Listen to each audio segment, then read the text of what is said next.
Mm. Well, hi, Paige. Callie says hi.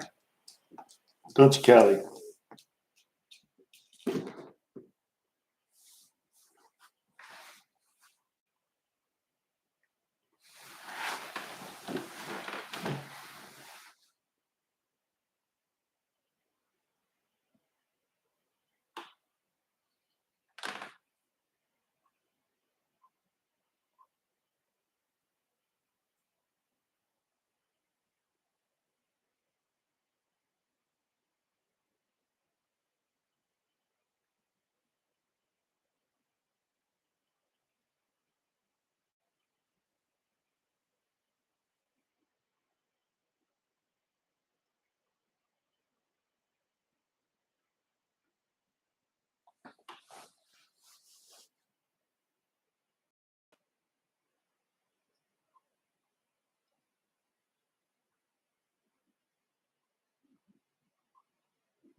So, if humanity could just learn to do this, just learn to be self sufficient and self fulfilled, just which is your natural state, is self fulfillment, then we wouldn't have any problems.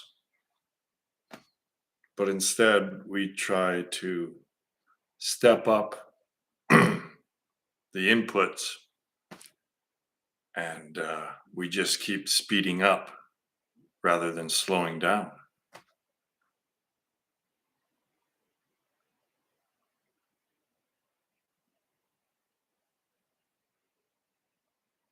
And if we were taught this academia, but academia is all about thinking. So essentially, academia is Maya. But if this was taught at home, it'd have to be at home. Just basically meditation, just getting to the stillness, then we would be going in the opposite direction towards our own contentment rather than the discontentment that arises from trying to keep the illusion of the ego continuous.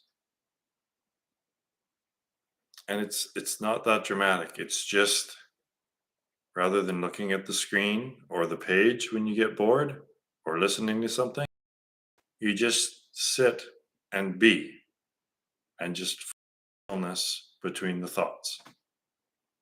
Over and over and over and over, this is all I have to say.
The regulars.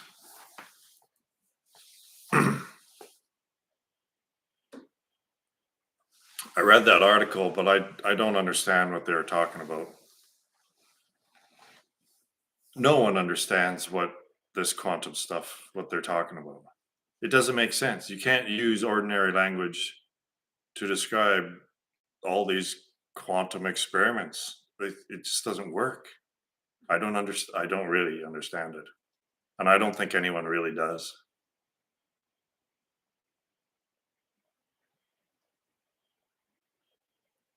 They're all just orbiting the fundamental model of reality that's part of my theory.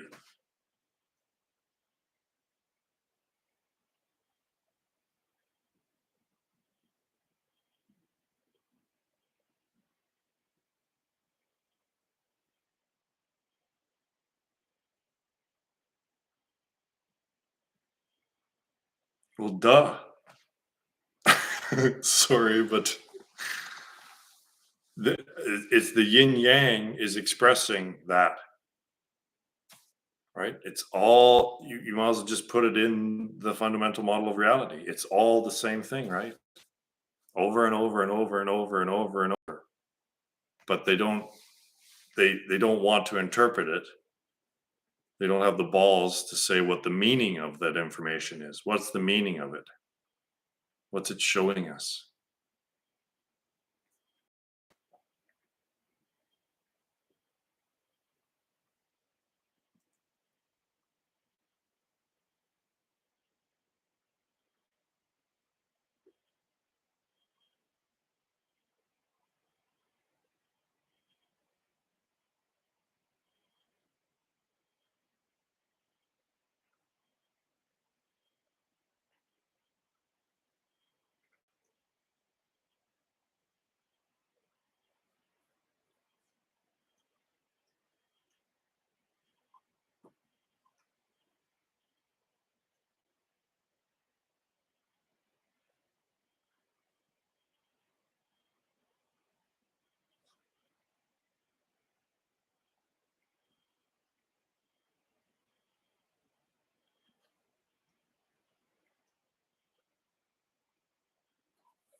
Yeah. So entanglement is just another way of saying that everything happens at once. Like obviously that is a perspective of because everything happens at once, but the way in which our minds work is that it appears as though there's a causal effect in the physical realm, but there isn't. There actually isn't a causal effect in the physical realm. And I know it just seems like if I were to punch someone, it would be the fist hitting the face that would cause all of that, but it isn't. Everything arises at once. So when that's happening, everything else in the universe is arising at the same time, isn't it? So in this way, you need to look at it like like frames in a movie, and that's what entanglement is showing. Is that it's showing the frames in the movie. It's not showing the causal, illusory causal effect that looks like what's happening.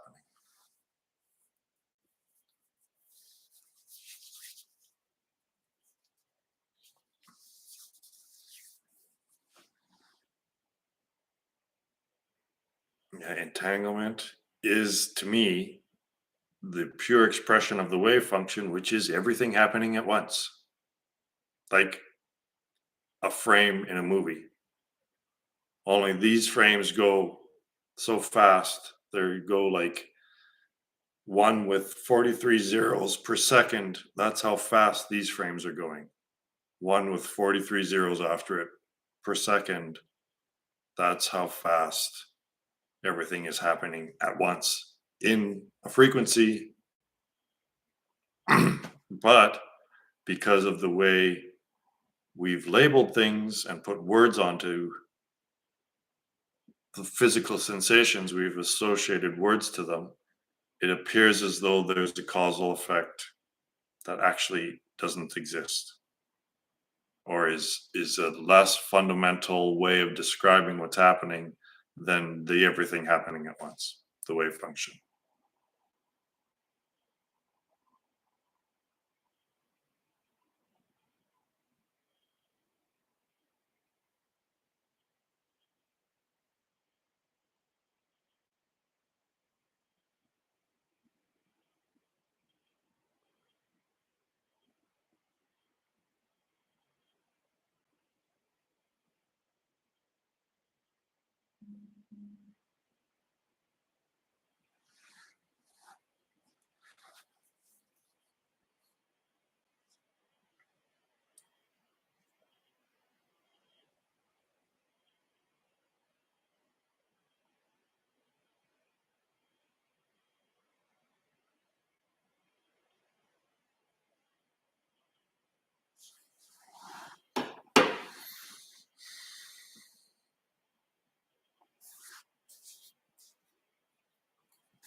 Well, embodied mind to me, that's the triune system again. It's body mind. So embodied mind. So you're just basically describing the state that humans are in. Well, of course, if you're starting with materialism, if that's where you start, and then you try to formulate everything arising from that material, the physical material world is fundamental reality, of course your interpretation is going to be wrong. Why would they assume that is the starting point? I don't know why they would just assume that that's where we should start just because it's the most obvious.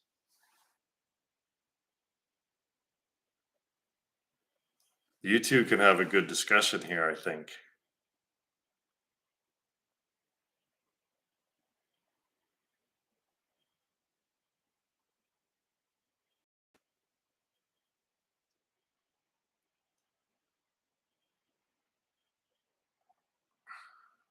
But then if you start so you, the problem is the word consciousness again, because then the idealists will just say, see, it's all mind. But that doesn't really solve any problems. Bernardo Kastrup, he keeps saying, keep pounding on this drum, and he's not wrong. So what if you just say that, well, all of this is mind. Say, okay, well, then now what? It's like, okay, mind, in your model, mind is more fundamental than the physical realm. But now what? How do we live life? What do we do now that this new light on it, this new perspective? What are we to do?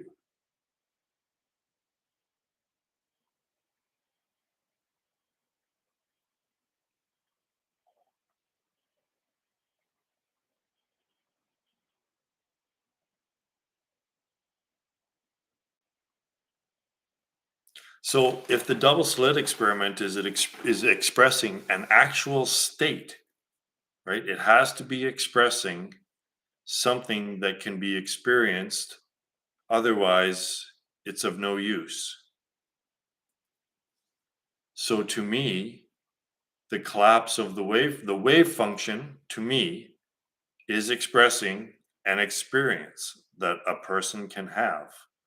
And that is just witnessing, like I'm doing now, without putting words to anything, without any thoughts arising. So there's no collapse of the wave function when there's no thoughts, right? So it separately separately existing objects appear just like subatomic particles appear when we put words to senses, right? When we add words to senses, it appears as though there's speaker, right? Stereo speaker.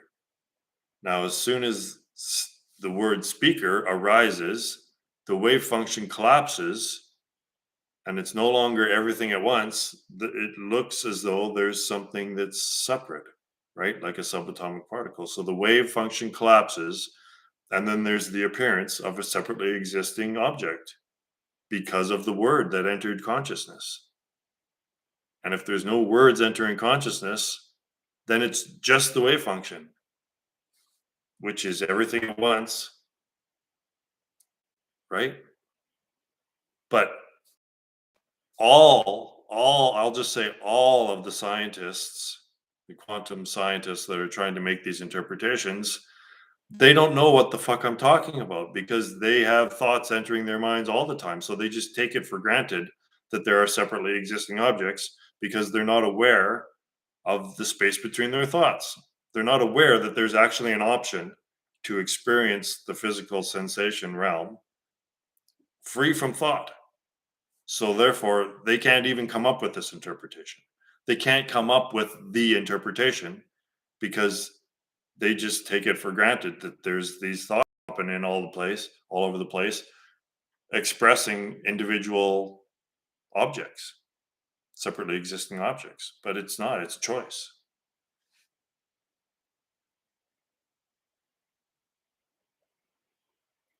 But I believe that animals are living in a unified consciousness. There's a symbiotic relationship going on within nature that humanity is no longer a part of.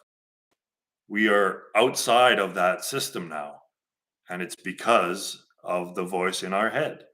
We are no longer part of the natural system.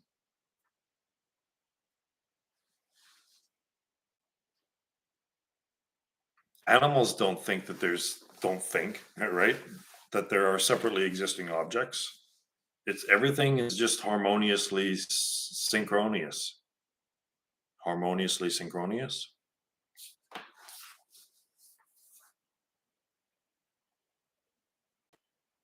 There is no, it's all metaphor.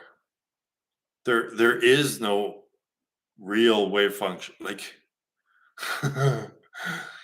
it's all metaphor.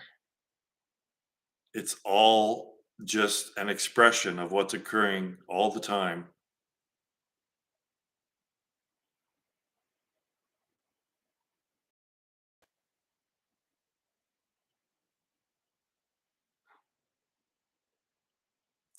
Well, then they're heading down the wrong path too, right? They're heading down the same evolutionary path that humans did, and if those animals keep following it, then they'll end up having thoughts going around in their heads, thinking that they're separately existing entities.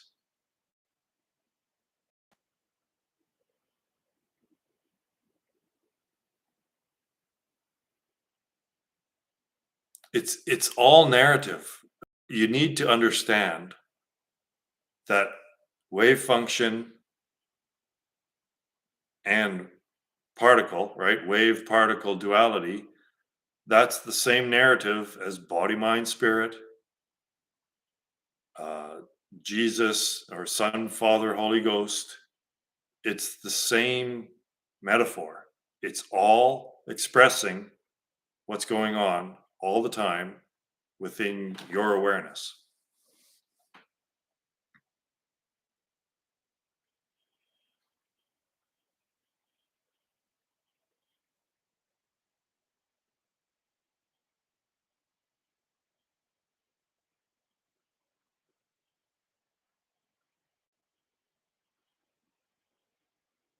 So collapse of the wave function is just narrative for or a holographic expression of your experience when thoughts come in and you say the word chair.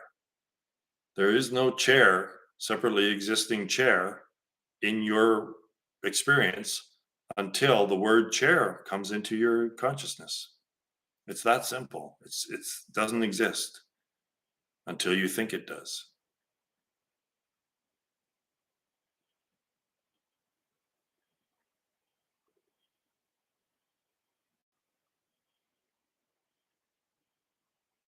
And then mathematics has pared all that down to quantity, right? So everything's just one now. So one can represent chair or tree or leaf or lake or lamp, or right. One represents the most basic collapse of the wave function, right? It's the thought version of separateness.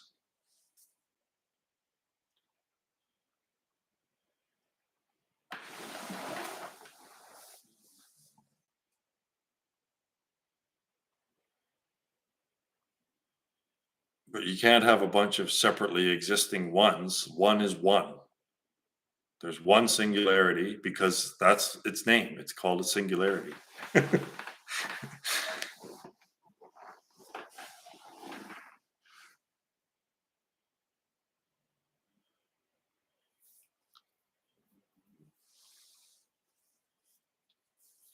Yeah. So the if your model is developing multiverses, then it's just wrong. You're interpreting it incorrectly. So the many worlds interpretation can all be contained within this world, but each consciousness is its own world. So your world is your world, my world is my world, and that's how we get many worlds within the one world. See, we just they think that there's one world and a bunch of consciousnesses within that world. But actually there's one consciousness and a bunch of worlds within that consciousness.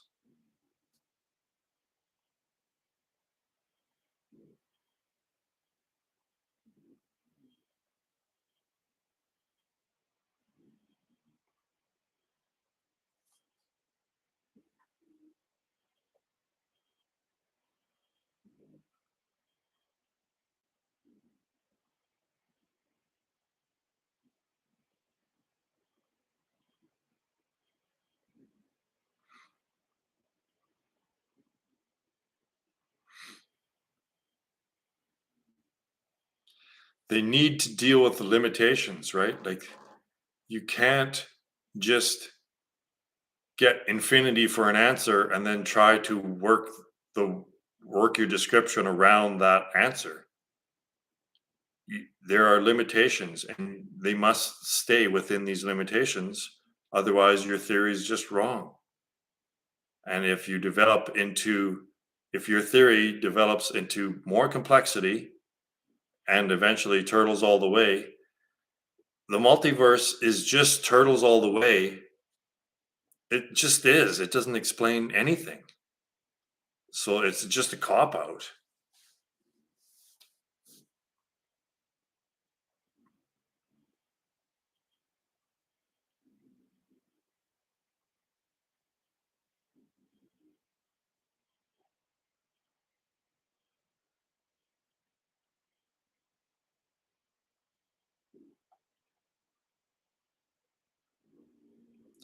The source and the potential has to be separate from that which is arising from that.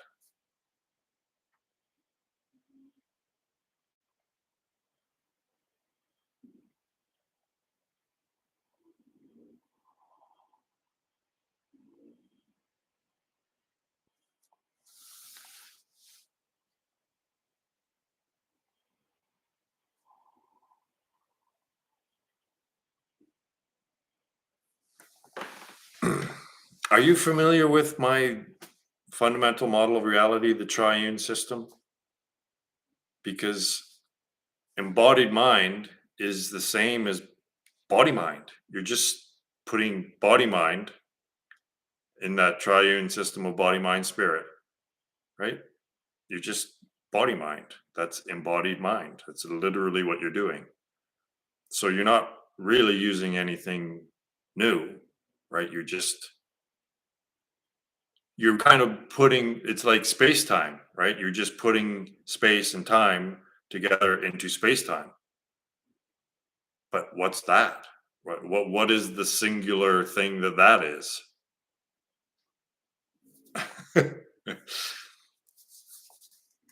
So the embodied mind is the spirit, and the spirit is the reality. And embodiment and and mental constructs which are not physical, those are the aspects of the absolute, which is the middle column of the fundamental model of reality.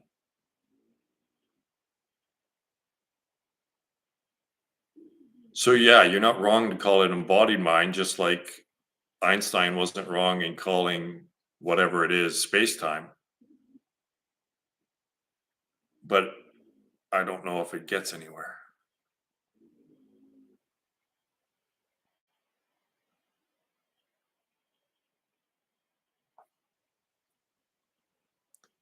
I don't know if we will ever understand, because it always takes a quantum leap, right? From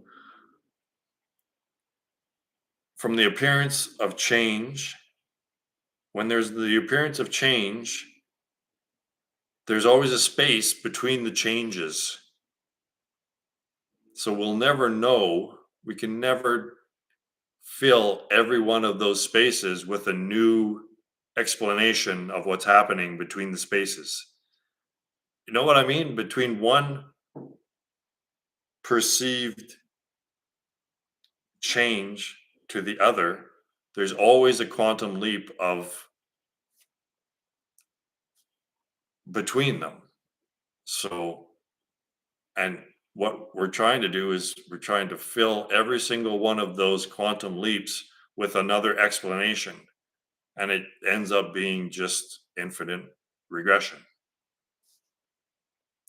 No, I hate Discord. I hate it. Hate it. It looks like the cockpit of like an F-16 fighter jet to me. It makes no sense. I can't even make comments. I don't even know how to use it. So I just avoid it completely. Listen, people got to come to me. You know, I'm done trying to convince people of this shit. If you're ready, you're ready, and if you're not, you're not. You got it. Everyone's coming to me now. I'm done.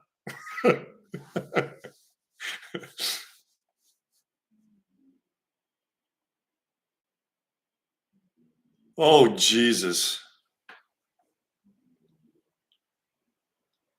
I freaking hate that thing. I hate this computer.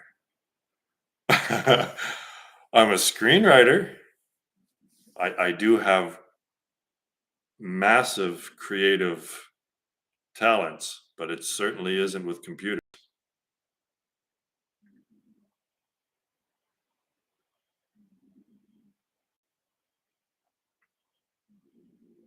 As a screenwriter,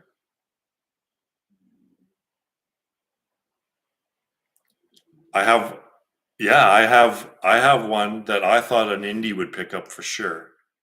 And it's, to me, it's, what's it called? High concept, even. And that is, okay, get a load of this. The title is Penny for Your Thoughts. And the hook is, or the tagline is, a magical penny makes everyone who, a magical penny makes whoever possesses it say everything they think. So it's kind of like Liar Liar on steroids. Like it's an R-rated version of Liar Liar.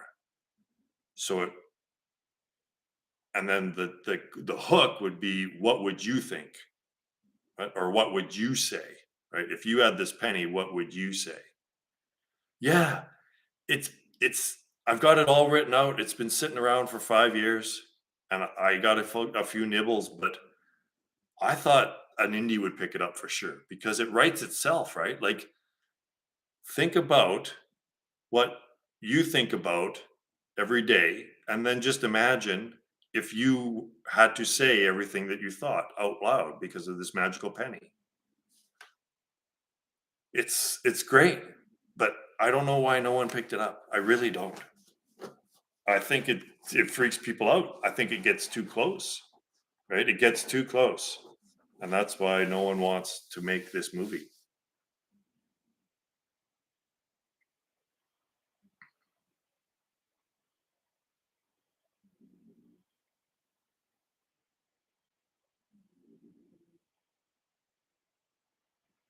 Yeah, well, they don't know, right? Like in it, it's handed out as change, right? And then, or initially someone has it and they know what it does, and then she was going to hand it off to someone. But yeah, sometimes they don't know, and then yeah, sometimes they don't know because as soon as you touch this penny, you are the owner. Whoever touches it, you possess this penny. So sometimes most of the time they don't know, and they just start talking. They just start saying everything they're thinking, and you can imagine how this affects their lives, right? until they pass it on to the next person who touches it, and then they possess it, and then they say everything. The other person stops saying everything they think, and the new person that possesses it, they start saying everything they think. No, it doesn't. I don't think that's important. It doesn't matter where this magical penny comes from. It's just that's what it does. Yeah, like a hot potato. Yeah, except that it's under the radar. You don't know.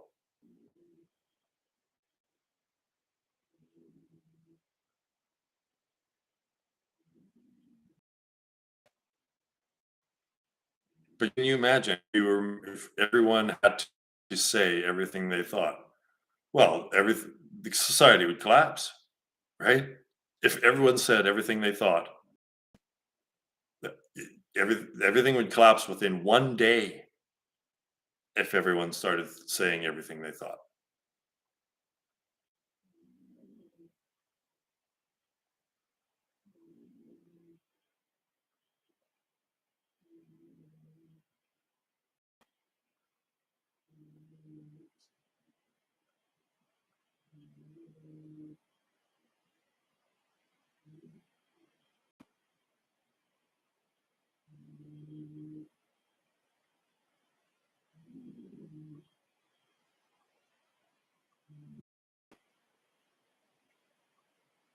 Yeah, maybe.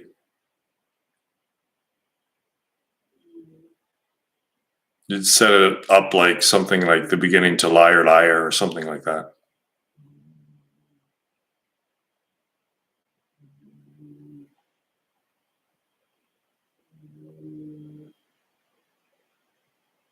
If we could get Jim Carrey to do it, coming out of retirement, Jim Carrey might do it.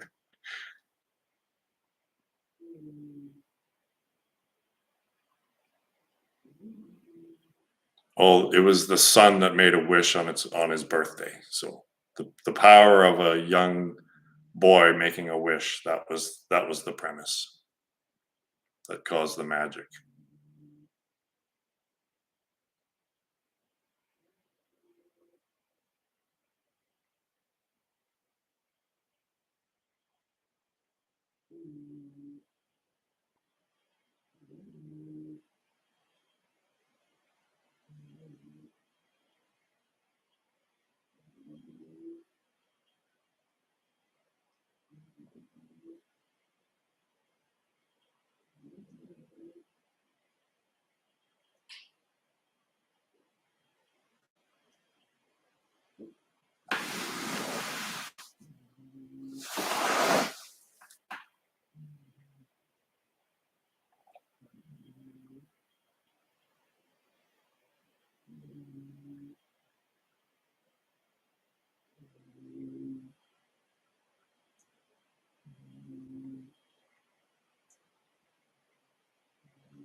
My cat's snoring, if you guys can hear that. I'm wondering what that noise is.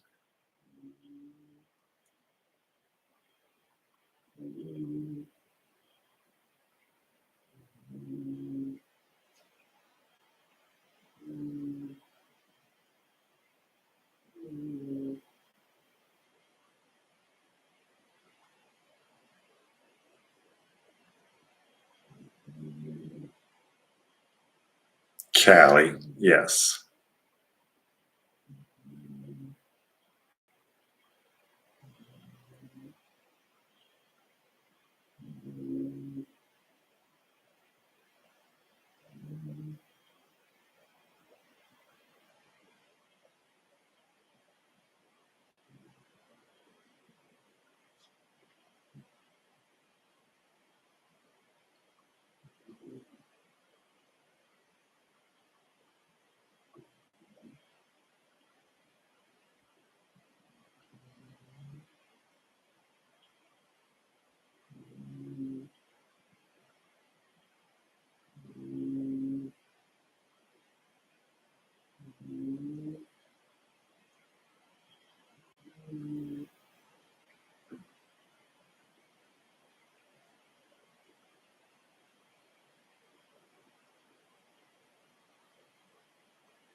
I don't know what you're talking about.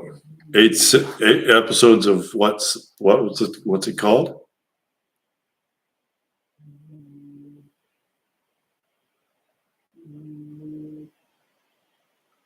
Devs. Oh, okay.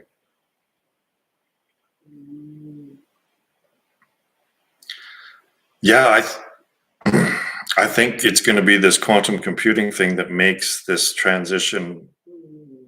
It sounds like complete science fiction, but to switch consciousness from believing that it's looking into the camera to having it believe that it's looking out from the camera. I think that that switch will require quantum computing and some sort of interface with the brain or some freaking crazy shit. Oh yeah. I bet you they don't share my interpretation.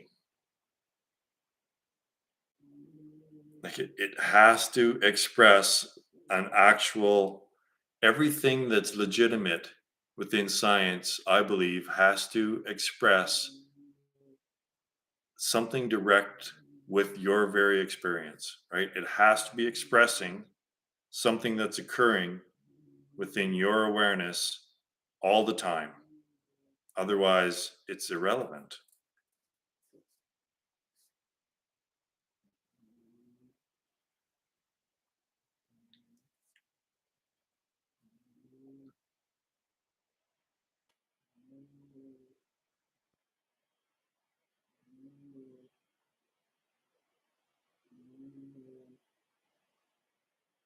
So my interpretation of quantum mechanics, which I just explained about the collapse of the wave function and how it's an expression of how thoughts create the appearance of separately existing objects.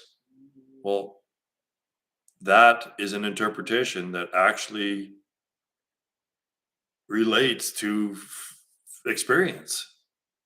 It's an actual experience that a person can have, and probably an advanced meditator can just be without any thoughts arising, and therefore no collapsing of the wave function is occurring into separately existing apparent objects.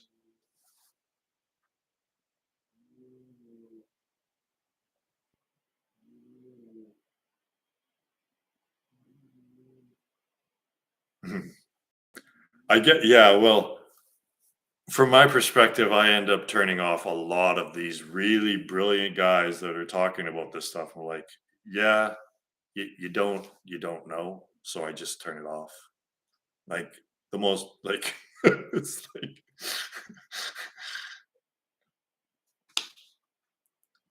if you don't have the perspective of thought-free awareness and a deep understanding of it, uh, you don't know. You're using the wrong model.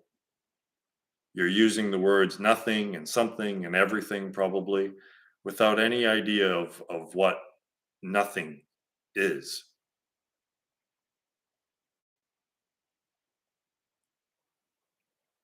If you're using the thing model, the thing nothing model in your wordage, then it's wrong. It's the wrong model. It doesn't work to explain reality. You need the triune system where the nothing is the actual reality is the nothing. So we have the models inverted. We take the thing to be fundamental, and then the nothing is just what isn't fundamental, I guess.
Yeah, I watched Ex Machina 4 times.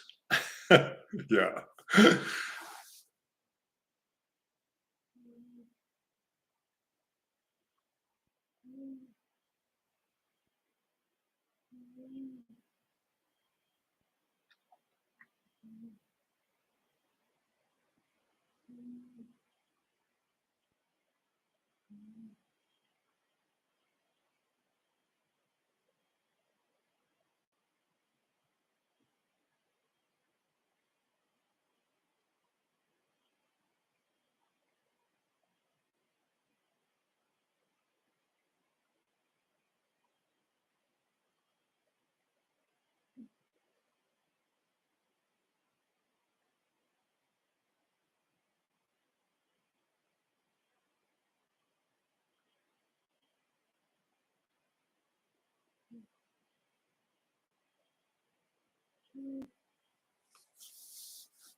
Satchitananda, man.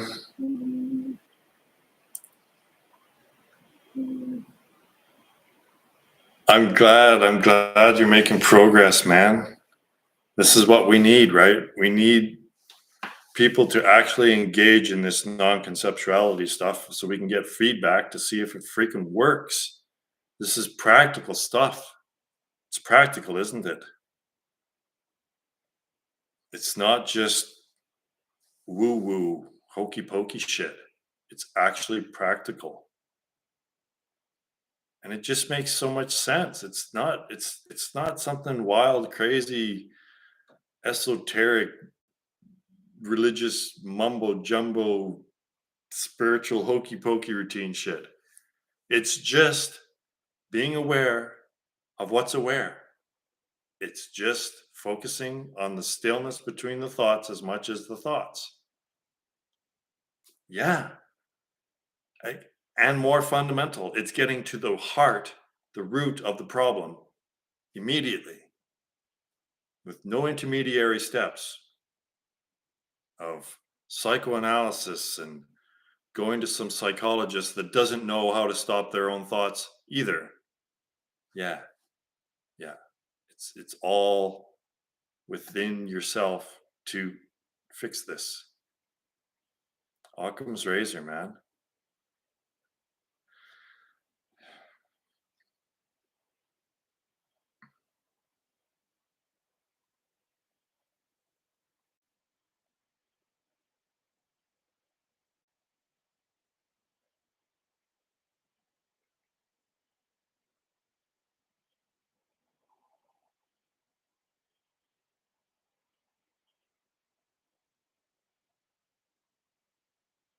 And the more times that you come to this stillness and you really, if you're really digging it, like if you can get past the blah blah blah and get past the restlessness and the boredom, and you see what's on the other side, there's it's like muscle memory.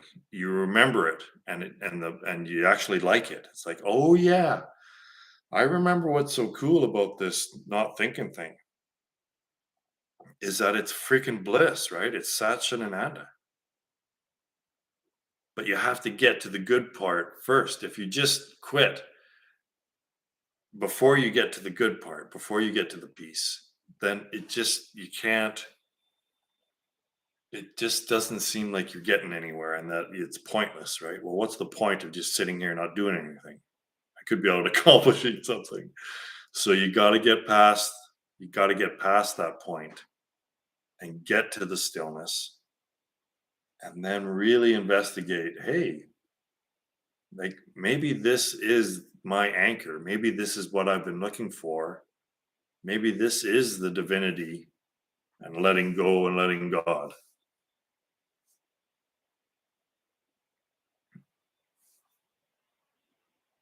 What do you mean by that?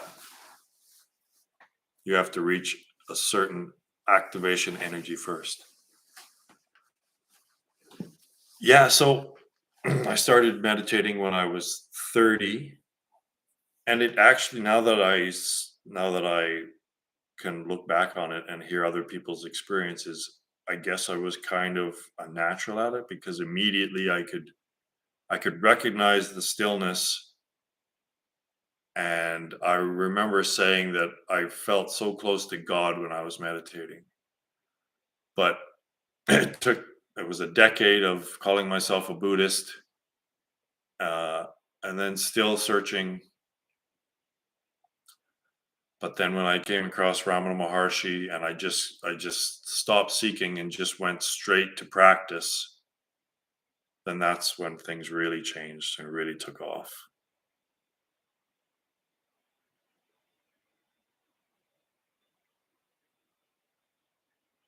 Yeah, it does seem like it takes,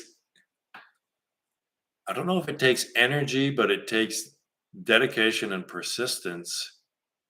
So it does, there is a subtle doing, right? You're always subtly shifting awareness from thoughts and sensations back onto the awareness itself. So yeah, that from one perspective, it does appear as though it takes energy and that it's tough. It's difficult.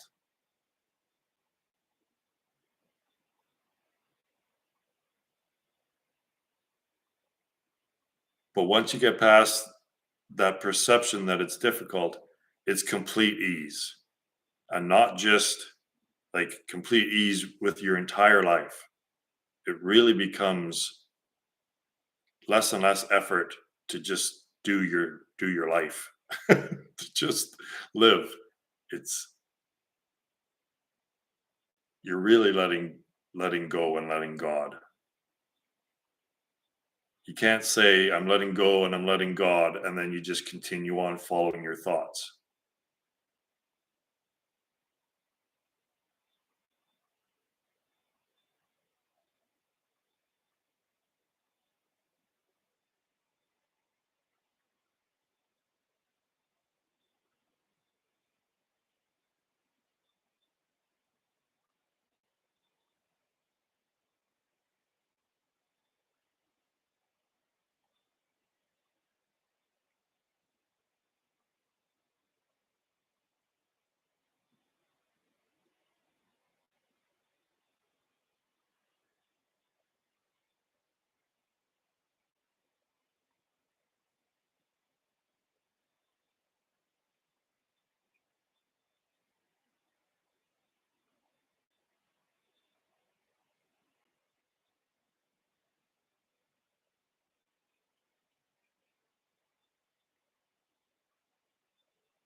Yeah.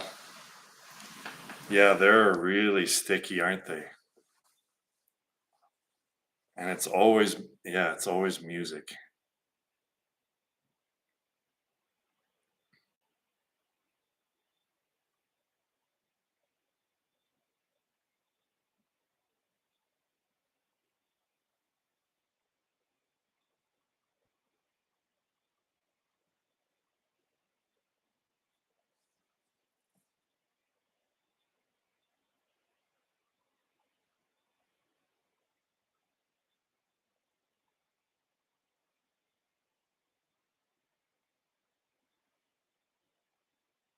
Like, earworms are like, how much more evidence do we need than an earworm to just show that you've got no fucking control over your own mind, right? Like, if you can't stop, like, that's serious. Like, it's actually very serious, but we just laugh about it, right? But it's insanity. If you don't have control over your mind, well, you're fucking insane, right? So that the level of insanity within human consciousness varies between people. But everyone's crazy.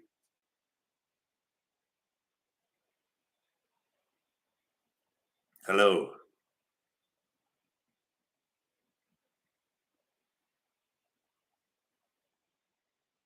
Just don't listen to the radio so much for one.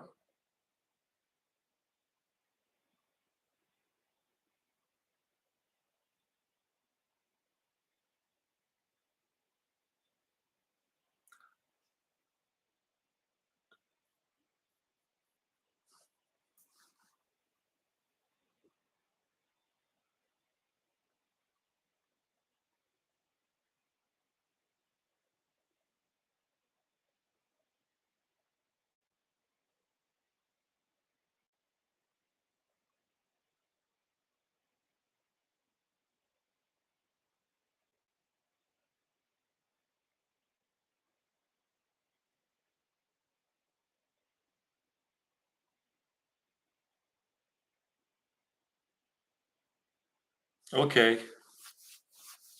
Thanks for the advice.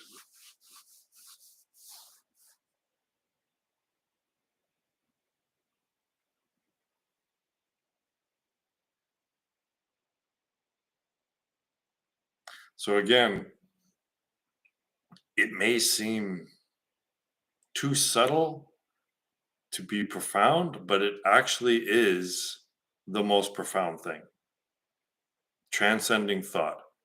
This is the next step, the next natural step in the evolution of self awareness, increasing self awareness.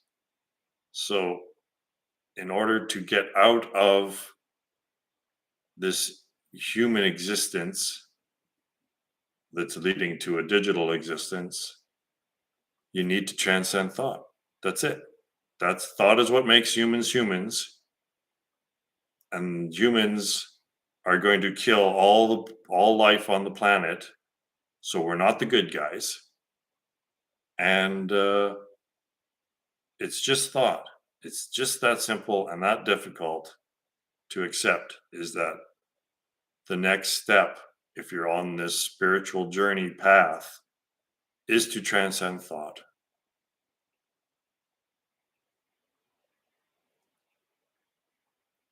What would happen to science? Yeah, well, science, that's the end of science. My the theory of enlightenment is the conclusion of science, but try to get scientists to recognize their own discoveries, right?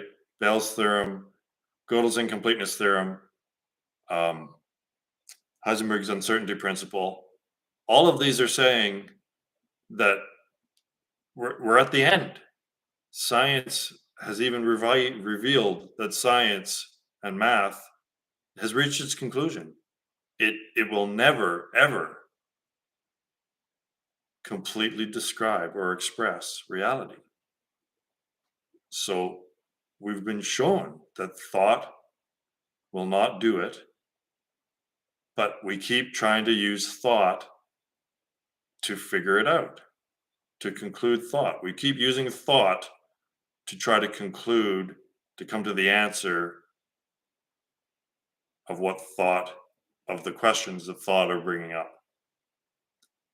Eh, But thought is also the scientist's identity, right? So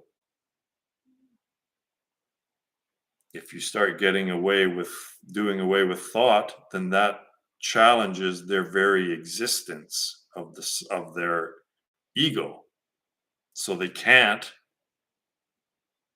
drop thought because of, well, and then they also don't have an income anymore. Do you think it would be harder for a computer,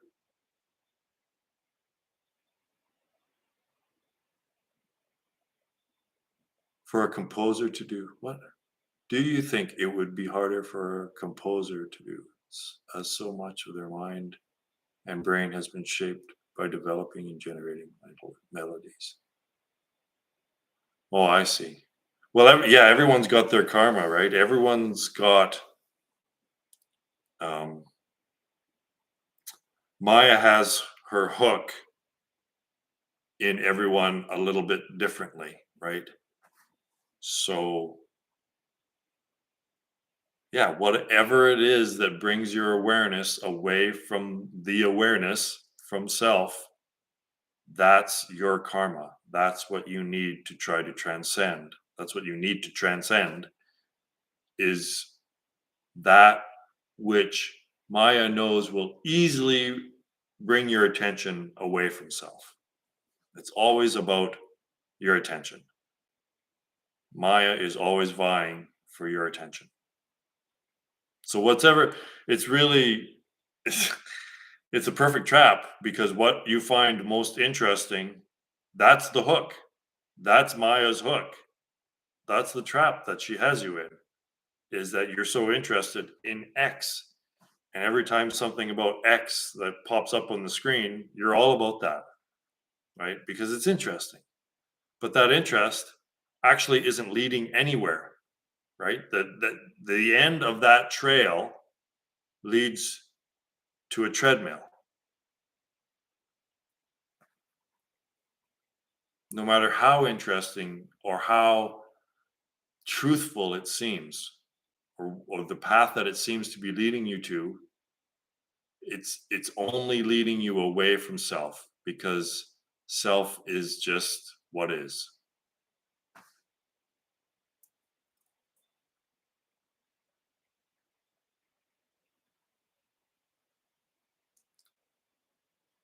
Yeah, but that's what they, so they identify themselves as a theorist, so that's what they do. They develop theories. And even if those theories are to try to find a concluding theory, even when a concluding theory is suggested to them, presented to them, which my theory is, it's a concluding theory, well, they won't accept it, because they don't realize that they actually don't want to stop thinking. They actually don't want their own theory to conclude things, because then what the fuck? What are they going to theorize about after the theory has shown everything to be false, right? So they're in a catch 22.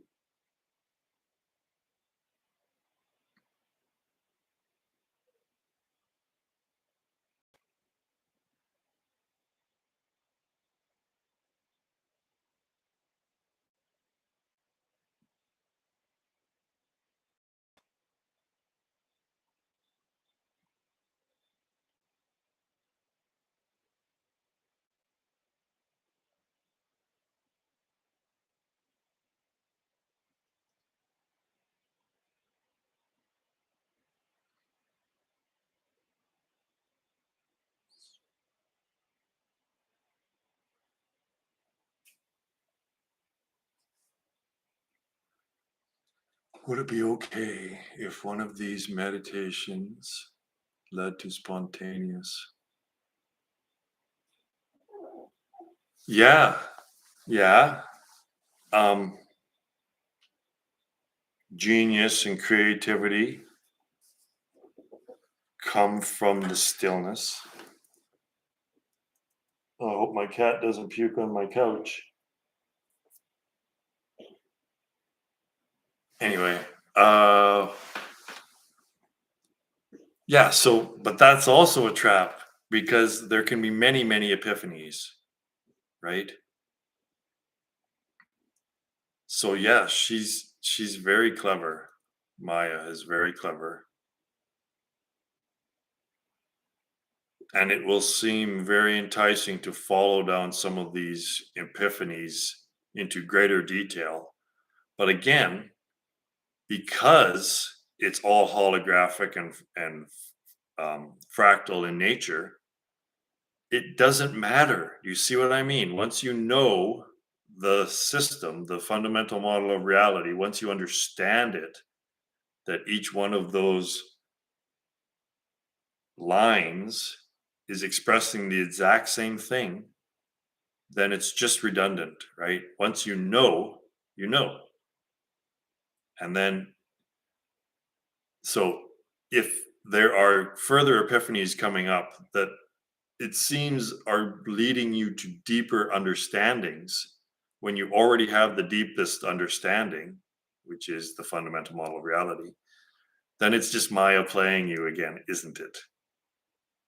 Right? So if you know, you don't need to know more because you already know what you need to know. So, but it's intriguing and it's very enticing to follow these incredibly deep epiphanies, to, but just don't. Basically, just don't.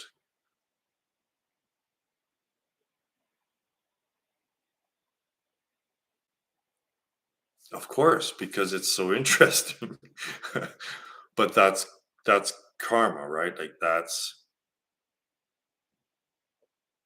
the easiest path for Maya to pull you out. It's the most attractive path that Maya is presenting. And for everyone, it's different, right? For some, it'll be porn, and some, it'll be some addiction to a drug, or like you exercise or eating or fuck, name your fucking poison, right?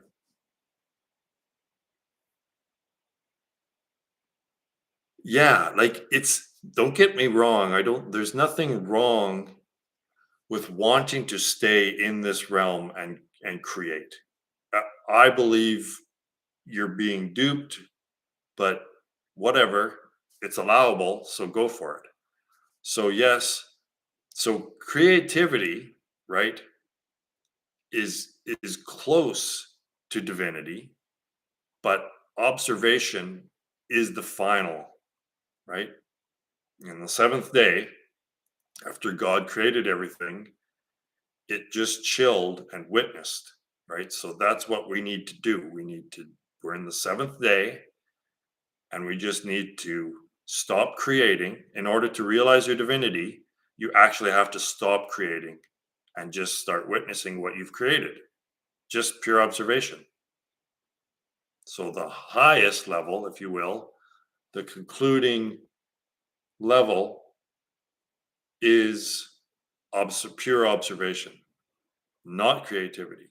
Everyone equates divinity with creativity, but it's actually one step lower than your divinity. The divinity is the witnessing, the pure observation of what has been created. But as a creative person, I understand how interesting it is to create shit.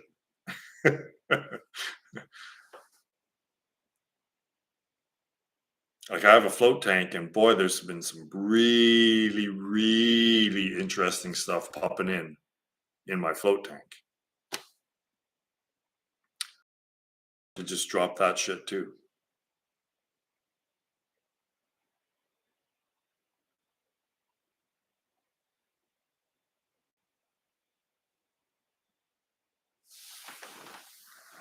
As long as one's doing it with the understanding that the idea generating session isn't a substitute for the observation, because Yeah. Yeah.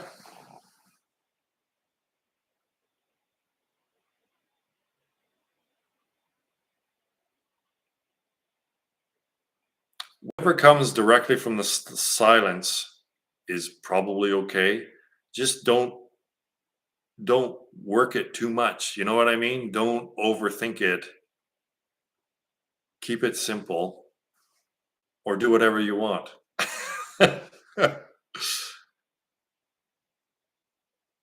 Yeah, I've spent hundreds of hours in that thing. It's the most powerful spiritual tool that I've come across. It's more natural than taking psychedelics.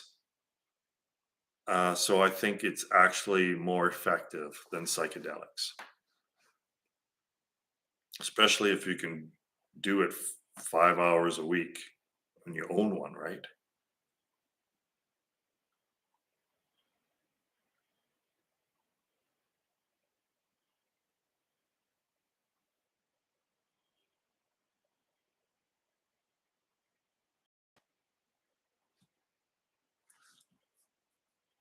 I'm probably gonna start making more videos about moksha here. This land that I've got. I'm calling it moksha, and yeah, eventually I want a community out here that's all based, that's all centered around spiritual practice and in the relative realm, uh, complete self sufficiency,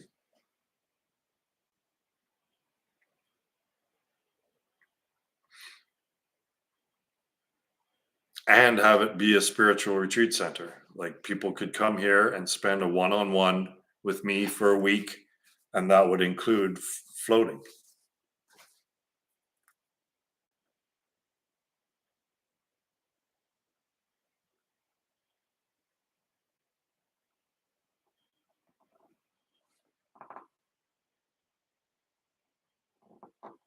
Yes, Paige is a part of this community.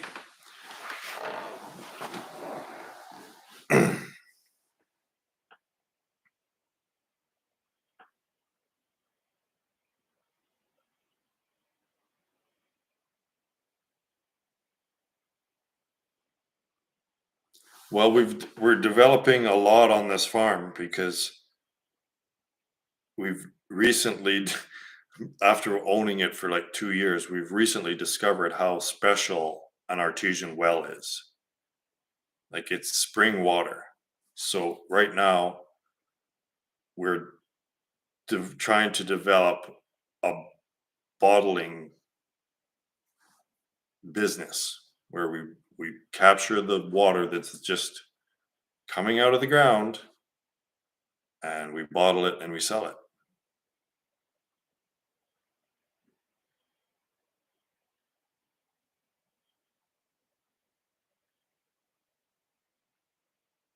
So yeah, Paige and I have debated whether we want to, how much we want to put this on YouTube. And I know that we could probably start a YouTube channel for homesteading or whatever that would probably be very popular, but I don't want to encourage people to watch the screen more.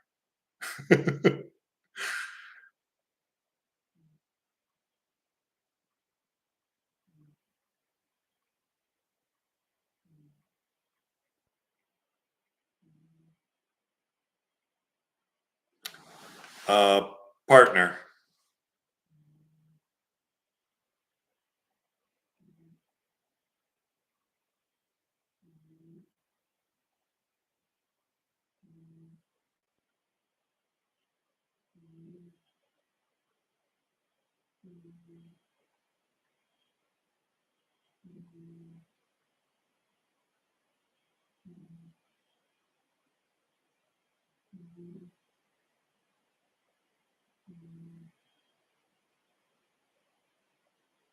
Yeah, she's cool.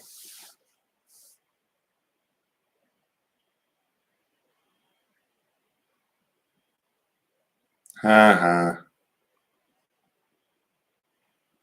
She hardly gets any jokes like that, like being on the same page.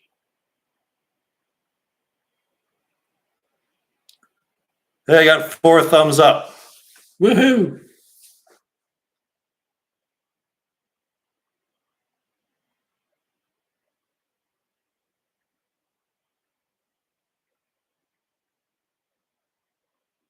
And Paige is probably the best massage therapist on the planet, by the way.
Well, gang, that's it for me. Thanks for dropping by. I really, I'm digging this Sunday afternoon thing. I'm glad that we're getting some regulars. This is good. I'm not. I want to make it completely obvious um, and candid that I want non-conceptuality to be a thing.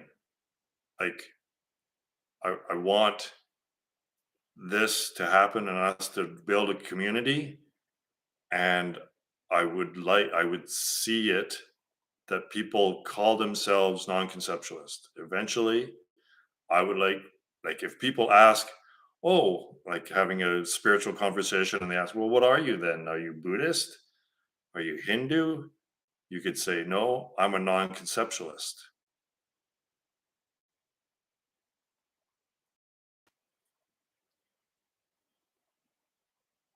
All right. Well, we'll see you guys all, hopefully, next Sunday.